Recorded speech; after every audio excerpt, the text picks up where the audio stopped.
Good morning, good morning, good morning. Welcome to Paddle Forward Podcast. My name is Anacani Walters. It is very early in the morning, and this little gentleman does not want to stay asleep. Sorry. I've been trying to record this podcast for a while now, and every time I try to push that record button, guess who wakes up? So, we're just going to go ahead and do this. So, today we are talking about the waves of self care as it pertains to um, the beautiful complexities of pregnancy and postpartum, which is the fourth trimester. And a lot of people, I think, tend to forget about the fourth trimester. And it really is the essence of self love and learning that it becomes even more vital as our bodies start to undergo this really profound change, and it allows you to help navigate really that emotional roller coaster that can be accompanied with both pregnancy and the postpartum period that we go through. And so, really embracing this mindful approach to self love, it's not just beneficial, it really is essential. It's vital for your holistic well being. And I want to talk to you about how you can really deepen that self compassion during these, really these transformative times, to ensure that foundation of love and care really for you and your baby. Because as you learn to love yourself, then it helps to transcend that love into, love for your child.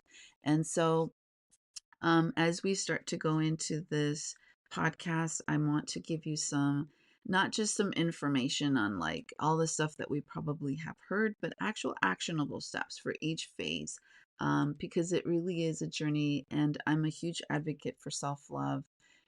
And these transformative phases that we undergo when we get pregnant or when we then blossom into motherhood, learning how to really explore self love, mindfulness can really profoundly impact your experience with both postpartum and your pregnancy. And so, uncovering those strategies to really embrace your evolving journey helps to ensure that you will begin to then learn how to foster a loving connection with your child, eventually. And so understanding that self-love in pregnancy and postpartum, um, is really, the foundation that we need to focus on, not just taking care of our bodies and eating right and all of that stuff.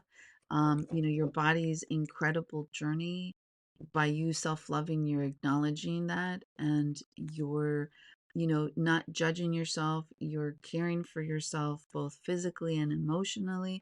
And so you're meeting those needs with kindness. And it's really good to recognize that this time is really both challenging, but it also can be beautiful. And I think that sometimes we confuse that you deserve patience, you deserve love, you deserve support. And as you navigate, pregnancy, it's really important that you kind of surrender yourself to the journey, um, but do it in a mindful way, if that makes sense. And so, why mindfulness is really essential, in, pregnancy and your postpartum phase. It's because it really helps you stay connected to your body and essentially your baby, both, in and out of the womb. It allows you to navigate the highs and the lows, with grace, and it really does teach you to listen to your body. I'm a huge believer in learning how to listen to your body's needs, whether it's to rest, to nourish, maybe you need movement, and to then approach that without judgment. And so I say that in the sense of like, during our first trimester, it's sometimes hard for a lot of people. They're dealing with a lot of changes. The hormones are super crazy. You're dealing with, that nausea, that exhaustion. And some people have a hard time, like, surrendering to that and actually giving the body what it really needs, which is rest.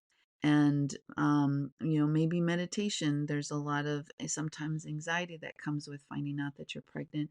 For me, I didn't really think that I would experience um, anxiety at all. Like, I'm like, yeah, I'm a yoga teacher. Like, I got this. I know how to self love and whatever. And then finding out that I got pregnant was actually a kind of a shocker. I had kind of already given up on the idea that we were going to basically parent a child together like naturally. We were starting to now kind of settle into the idea of adoption once we retired out of the military. And we had been trying for 2.5 years already, and I was content with the fact that we tried and it just didn't happen. I was already about to be 40, and we had both decided that by my 40th birthday, if it didn't happen, we were just going to go ahead and be okay with the fact that we tried and it just wasn't in God's plans. And I just had this weird feeling. I took a pregnancy test at home, and when it turned to two lines, I was so shocked that I literally ran to the bathroom, like kitchen, like the bathroom sink, and like threw the pregnancy stick underneath the sink because I was like, there's no way. And I like just went around my business like it didn't even happen. And then I went back several times throughout, like cleaning and doing laundry and just like normal chores. And looked at it and I was like, I don't think that I'm reading it right. I think two lines means that it didn't happen. I think you need only one line. And then I kept reading the instructions on the box and I was like, oh, goodness. I didn't know what to think. And so I made an appointment with the clinic to get a better pregnancy test. And then they sat me down and they're like, really all happy. Oh, Mrs. Walters, yes, so you are pregnant. And then I just was like, I think I need to sit down. And they're like, oh, okay. Okay, take a moment. And they kind of were like, oh, maybe this isn't a good thing. I was like, no, it's not a bad thing. It's just that. And I explained the situation. I said, we've been trying for 2.5 years. We kind of basically stopped. We were going to give up on the idea. And so this is kind of a shocker because we decided that we would stop at 40 and I'm about to be 40 like in 2 months. And she's like, oh my gosh, I just got goosebumps. She was super excited for me. And I was like, I'm gonna be excited. I just need a minute. So she gave me all the information. She's like, we made an appointment. We're referring you, blah, blah, blah, blah, blah. And then it literally took me like 3 days to get the courage to tell my husband. And to be honest, it was mostly because I didn't know. It had been so long since we had been trying. And I didn't know how he felt, if he had already kind of committed to like, I have two kids. They're both adults. I love them. And, we tried and that's it. Let's just like move on with our lives. But he kind of had the same reaction. He kind of just kept looking at the stick and I was like, that moment where Olaf is looking at like Anna like maybe she doesn't know how to knock. But like knock, just knock. Like maybe she doesn't know how to knock. I don't know. And so I was like, it's real. We're really pregnant. It's real. We're really pregnant. Like, I'm pregnant, babe. And he just kept looking at the stick, looking at me, looking at the stick, and like it took him for a few minutes and he was super in shock and I was like, uh-oh. And so then he gave me a hug and it kind of like started to soak in and stuff. So at this point I got into my first trimester, but because I was 40, because I had a lot of high risk things that knew going into it that I was going to have to figure out, I started to have pregnancy anxiety, not necessarily pregnancy blues, but a lot of people like, how do you feel, they were like, it was this feeling of like anxiety that I wasn't feeling, this like glowing, Mother Nature incarnate feeling of, getting pregnant. It didn't feel, um, I didn't have that feeling. I don't know how to explain it. And I always felt self-conscious about it, bad about it, about myself, that I something was wrong with me. Like I should be happy. This is what I wanted. Oh, there's so many people out there that try and this never happens to.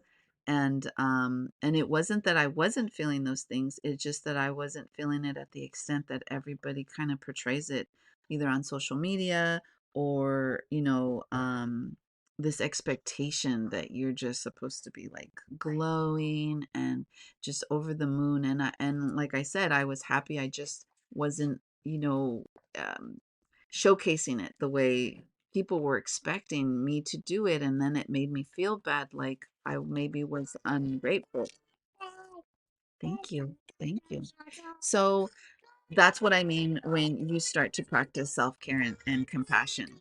Um, so the first thing is, affirmations are really good, and things that are specific to motherhood, like I trust my body's ability to nurture and birth my baby.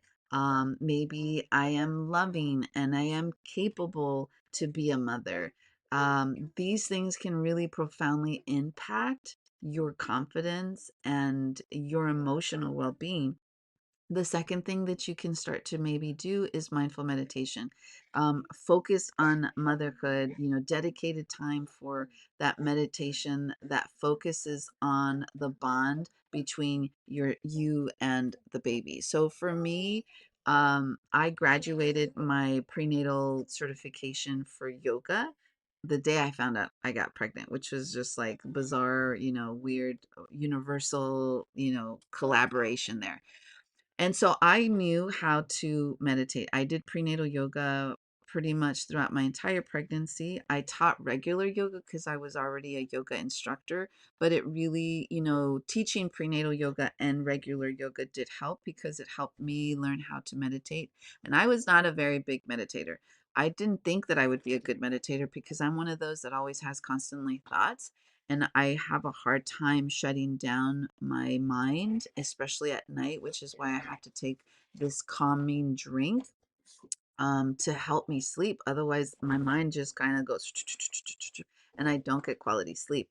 And so, visualizing, what the baby would look like, visualizing myself actually holding my baby at the end. For me, like I said, I was so high risk. And because I come from a medical background, I knew already the statisticals of like whether this, because it was my very first time being pregnant ever, and I was 40. I had two heart conditions, and I had other things that were complicated in the pregnancy.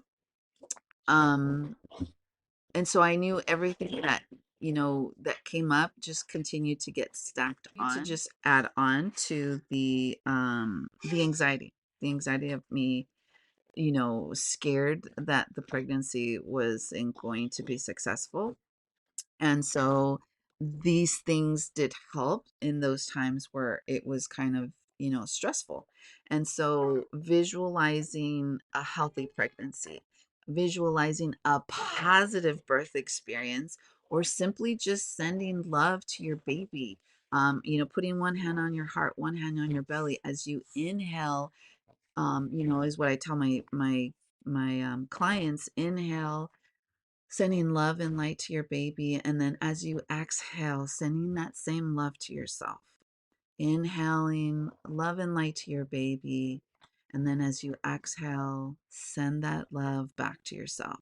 So it's this visualization, this connection of this physical, having your hand on your belly, having your hand on your heart. And when I say hand on belly, I usually don't even say belly. I say hand on your baby.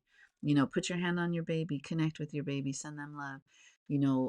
They feel it when you're massaging. So giving belly rubs, they feel that connection, that vibration from you. And I'm a big believer in chi and the power that we have. We're all balls of energy, and that energy gets put out whether you like it or not. So if you're having a bad day, you're putting off that energy to everybody else, and you become the party pooper. If you're having a fantastic day, people, like if you walk into like a bank where people are like grouchy, or a grocery that's super packed, and you're standing in line and everybody seems to be like in a bad mood because they're having to wait. And then you find that child that's, just giggling for no reason, or somebody who's just super like happy, and you're just like looking at them like, hey, how are you doing? They give you some compliment or something, like, how are you doing? Like, la la la, how's the energy? You like it, whatever. And they're smiling.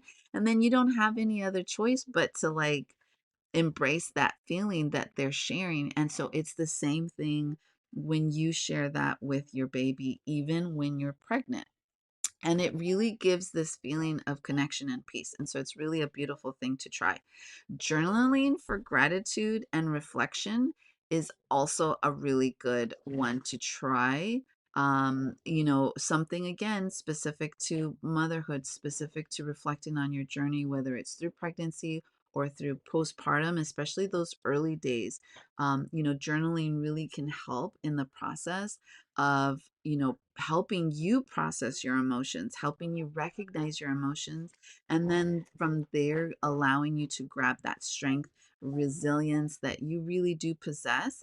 It is hard, but take 5 minutes. It doesn't have to be anything, specific, to shift your focus to really the positive aspects of your experience and really help to foster that abundance and joy. So when you're journaling, let's just say you're having a bad day, you're having a bad experience, you're struggling, you're having anxiety, you're having doubts about, you're scared about delivery, whatever it is, that's negative, you write it down, because you need to let it go, because if you hold on to it, then it's just going to, harbor inside, and it's just going to stress you out, stress your body out, and you don't want that. So by writing it out, you subconsciously just release it. And then you turn your attention to the positive. You think about things that, you take all those negative things and then you write the opposite of it. So if you're scared for your pregnant, for the delivery, because you're like, you hear all these horror stories or whatever. First of all, try to get in groups that don't share those horror stories. Sometimes some people find some comfort in it because they eventually share like the good part, but a lot of those, you really don't want to hear anybody else's pregnancy story, to a certain extent, in the sense of like their delivery. um Learning how long it took and what they did to help, that's different. But when they're going into like true detail, and all the negative stuff that they're recalling, you don't want to. One, there's everybody's pregnancy, including their birthing experience, is always going to be different. And if you ask people who have had multiple pregnancies, they'll tell you that each pregnancy and the delivery were completely different, each with its challenges and each with its, beauties, or miracles to themselves. And so let's just say, like, I'm just really, for whatever reason, focused on the fact that I'm really scared about delivering. It's my first time being pregnant, and I just keep, I'm going to these birthing classes, and it's just something that is on my forefront, and I can't help but think about it because it's just now it's like everywhere. Well, you say, I am excited for my pregnancy. I'm excited about my birth, um my birthing journey. I am strong. I am capable. I can do this. It's going to be beautiful. It's going to be, I surrender myself to the experience. I know I'm not going to have a lot of control of it, but I know what I do have control of, and I am going to be okay. My baby is going to be okay. We are going to be okay. And things like that. And then that kind of helps reset, and then you start to then transition into picturing. Now visualize how you're going to feel, what you're going to wear, like the fun stuff, the exercises that you're going to do. Maybe you're going to like dance, the macarena every time you have like, a contraction. Or whatever, then you start to have this visualization. Visualize the feeling that you're going to have when you connect and actually get to physically touch this baby. When you hear its first cry, what is the first cry going to hear like? Those types of things. And then it completely shifts it, and it takes that anxiety away. You take a deep breath, You inhale, close your eyes, hold on to those good thoughts, and then you just keep going. And then you repeat that every day. And so nurturing how your body changes, really embracing the practices that make your body feel cared for and supported, like prenatal yoga. That's kind of the next step. Nutrition, nutritious meals, adequate rest. Sometimes we, feel like we got to keep going. Prenatal massages, postpartum massages, essential oils to really soothe and comfort or maybe enhance the relaxation. That's kind of the next step. And so, prenatal yoga, I'm a huge advocate. I'm a prenatal registered yoga instructor. It did wonders for me in my pregnancy. I did it, like I said, from my first trimester all the way to the very end. And it was amazing. It helped. I didn't have a lot of the ailments that a lot of people did. Nausea, I had some, but I honestly was able to regulate it with my breathing exercises. I'm telling you guys, yoga breathing, if you want to commit to like learning one thing from yoga and it's not like crow pose or headstand, the fancy poses, learn how to yoga breathe. Yoga breathe is a lifesaver. It not only helps with like blood pressure, anxiety, it can help like lower your blood sugar. If you're diabetic, there's all kinds of benefits to yoga breathing. And that actually was what helped me when I would get those bouts of nausea. But I also knew that nausea, a huge common reason for getting like nausea during pregnancy, especially in that first trimester, is the regulation of your blood sugar, especially in the morning. And so making sure that I had something to kind of help balance my blood sugars. So like oatmeal was a big thing. Ningxia Red that I actually swear by was huge. I would take that first thing in the morning as soon as I would wake up so that it would like almost be my protector, like a shield, so that I didn't have to deal with nausea at all. I still had bouts of it. I had these ginger candies, and then I would just deep breathe it out. And then that would be it. I would, go on. And I think that's why sometimes for some people, those, saltine crackers help because again you're eating something and it's just helping balancing out your blood sugars, so something to keep in mind. And then a gentle baby and stress away were two essential oil blends from Young Living that I had on all the time, like I was diffusing in the house. Or joy in a bottle, my best friend during pregnancy. It helped really combat those pregnancy blues, those pregnancy anxieties.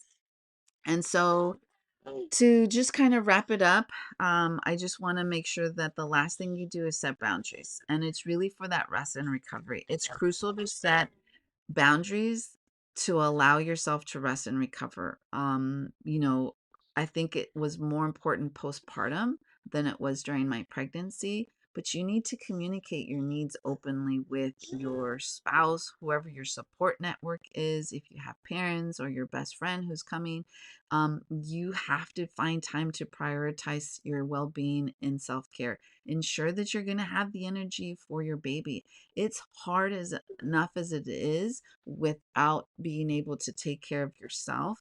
And, those first few weeks, it's really hard, especially if you're a new parent. We didn't have anybody that could come out because we were overseas, and there was you couldn't come into the country. It's still very close to like the COVID era, and even if my family wanted to come, they just weren't allowed.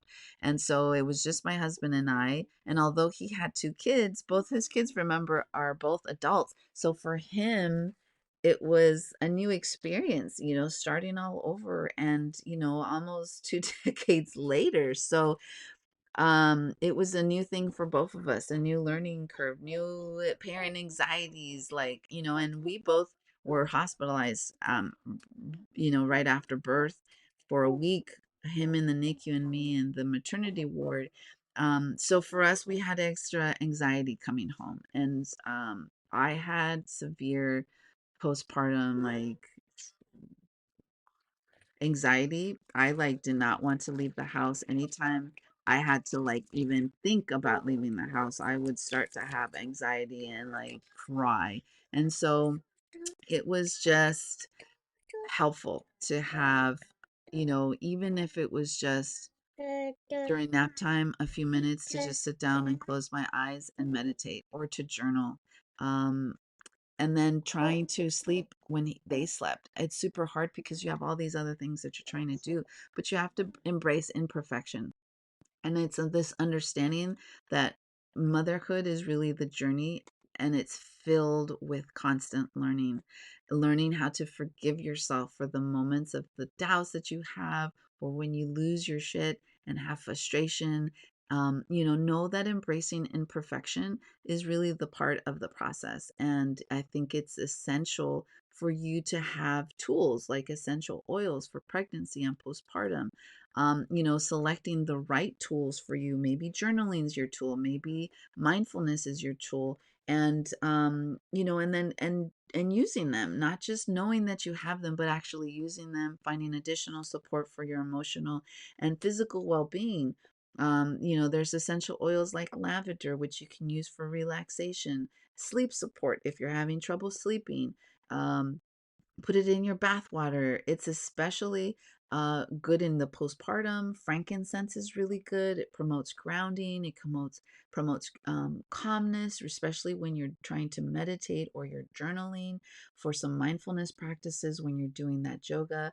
Like I said, my favorite was Gentle Baby. I love the way it smelled. I actually put it in the lotions that I would make for him after he was born because he had really bad eczema. And it's safe for babies, safe for moms. It's soothing, it's comforting. um and it's just it's beautiful. It created such a great escape from the stress of it all. And so, these are all things that I definitely recommend that you look into. Remember that, again, it's embrace the imperfections, embrace um that you're not going to have control. There's lots of things that you will have to relinquish control over, meaning that, like, you're not, if you're a controlling person, you're going to have to start to like let go of that notion that you're going to be in control the whole time of your pregnancy. Um it, it it's not easy, but you can surrender to the process and allow yourself to really enjoy the pregnancy. And so, just a few actionable steps to kind of wrap it up. So, in the first trimester, everything's new. Maybe you're a bit overwhelmed, like I was. Your body's going through so much.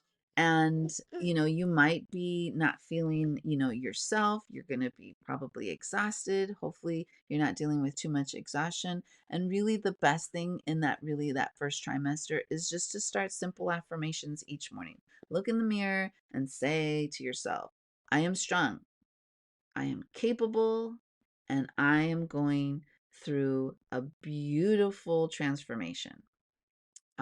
Or, whatever sounds good to you, whatever, something simple, something to set a positive tone for your day so that it will help you combat, any negative feelings that you might have about either yourself or your pregnancy or the experience itself.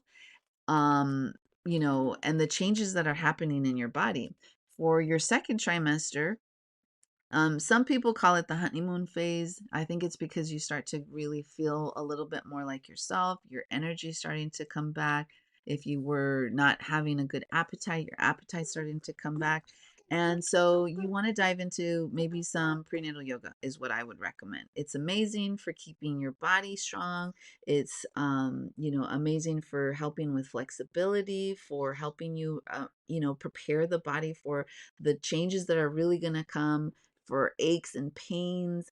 And it's you time. It's like that self-care without really knowing it. And then the third trimester, which is kind of like your home stretch, you start to really feel the physical demands of the pregnancy. You're starting to carry that extra weight, and everything really starts to be a struggle, from tying your shoes to getting a good night's rest. You're not comfortable, everything feels challenging. And so the best step for, self-care in this is really practicing that mindfulness. Start doing those deep breathing exercises.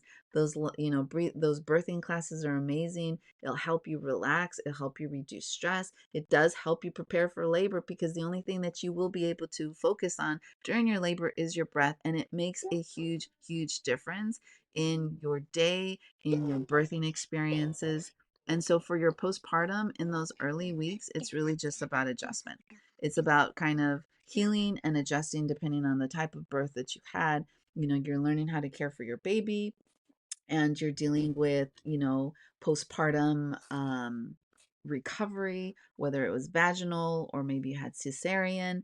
And so set up a support system in advance, or have a postpartum kit at home, whether it's your partner or your family or your friends, letting them know when you need help. Maybe you have a postpartum doula.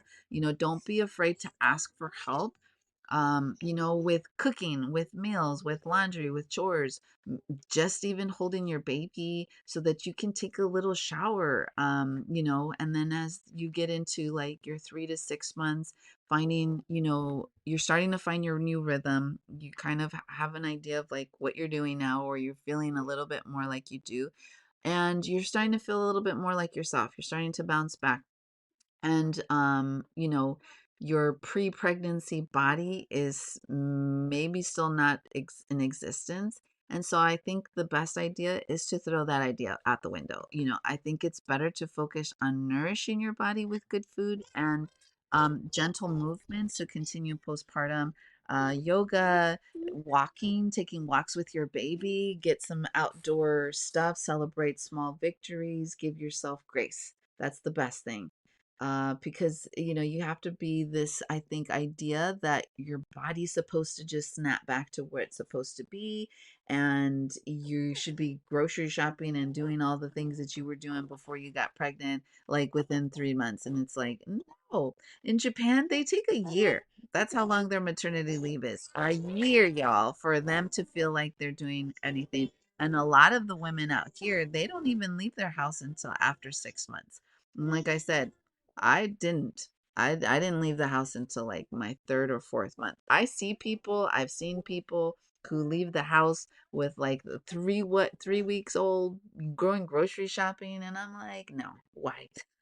Like maybe that's their thing, but for all I know, they feel like they have to do that. They feel like that's what they're supposed to be doing, and they're pushing themselves, but inside they're screaming and they're crying. And that's what I don't want for you. I want you to feel comfortable to say, no, I don't want to leave the house. Can you just bring me what I need? Don't feel like you have to stay home if going home, if leaving is not something that you want to do. And learn to navigate the joys and challenges of motherhood. When you're starting to really get into that 6 month old era, they're starting to do fun stuff, and enjoy the process. Take care of yourself, love yourself, carve out time for the things that make you feel like you. It's about, being able to read your body. So whether it's reading, it's crafting, maybe you want to get back into a hobby that you had to give up, or planning a date night, remembering that taking care of yourself is part of taking care of your family or of your baby. There's so many things that go on, and there's so many things that we feel that we have to be responsible for. You need to build the foundation of self-love and respect your body's capabilities, so that you can then reduce the stress and anxiety about the changes that are happening and that will continue to happen, especially with labor and especially in your postpartum period. Um, and so by doing it in the very beginning, especially if you're on your journey into fertility, self-loving, self-compassion, starting it there, so that if you do become pregnant, or maybe your journey into motherhood is going to be, there's other means of having a family that doesn't necessarily, end in an actual pregnancy. And what will be okay for you, and having grace with yourself, maybe adoption isn't an option. Like, it's not necessarily an option, like physically, like, yeah, you can always apply, but for you, it's just not for you, kind of thing. Um, and being okay with that, being okay and not feeling like that selfish, or whatever you might be thinking negative about yourself, for having those thoughts, for having the ability to say to yourself and be honest that adoption isn't an option for you. It's not something that you want to explore, and being okay with that. With pregnancy, maybe you don't want to have a natural birth. Maybe you're like, I am going to have an epidural as soon as I walk into that hospital. That is okay. You do not have to go natural just because that's, like what everybody else is pushing, or that you should feel self-conscious, or that you want to be, you have to be pushy because you want to have a natural birth. And not feeling, bad about having to be aggressive or advocate for yourself in the hospital because that's what you want. Loving yourself, listening to your body, learning to bond with your baby, those are crucial steps to helping you have the best experience ever. Shh, shh, I'm almost done. So, I hope this really helped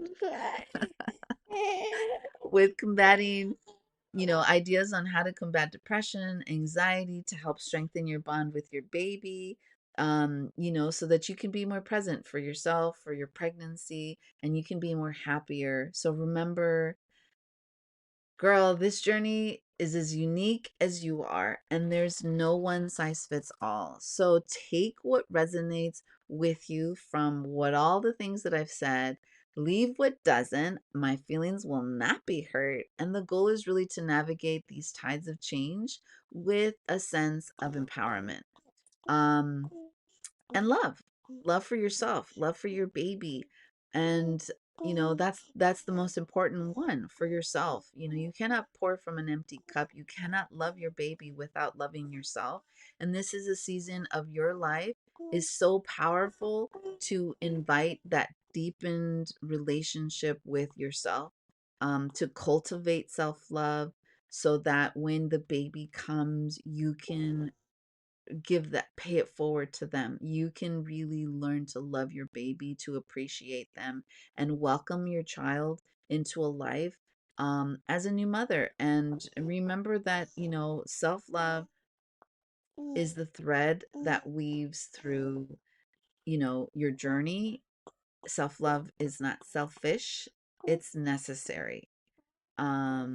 Especially if you want to be strong and resilient in your journey into motherhood. So, I will be having actually an online course specifically designed for pregnant and postpartum women this spring, which is going to focus on self-care, self-love, and self-empowerment. So it's a beautiful course that I've crafted to really support you through these changes, through these transformations. And I think I might just be doing one full course for all of it. um it's going to have practical tools, it's going to have insights to embracing yourself with kindness, celebrating your journey through, fertility, pregnancy, and beyond, and how to really step into motherhood with confidence and with love. So I hope that you can join the wait list. There's going to be a link in the description for this show. And I hope you love this morning talk. We're going to go ahead and get going with our day, have some breakfast. I'm going to get some coffee. And I congratulate you on this beautiful path of self love and mindfulness, taking that first step by listening to this podcast. And I hope you create that nurturing space for you and your baby. And remember to take it one step at a time.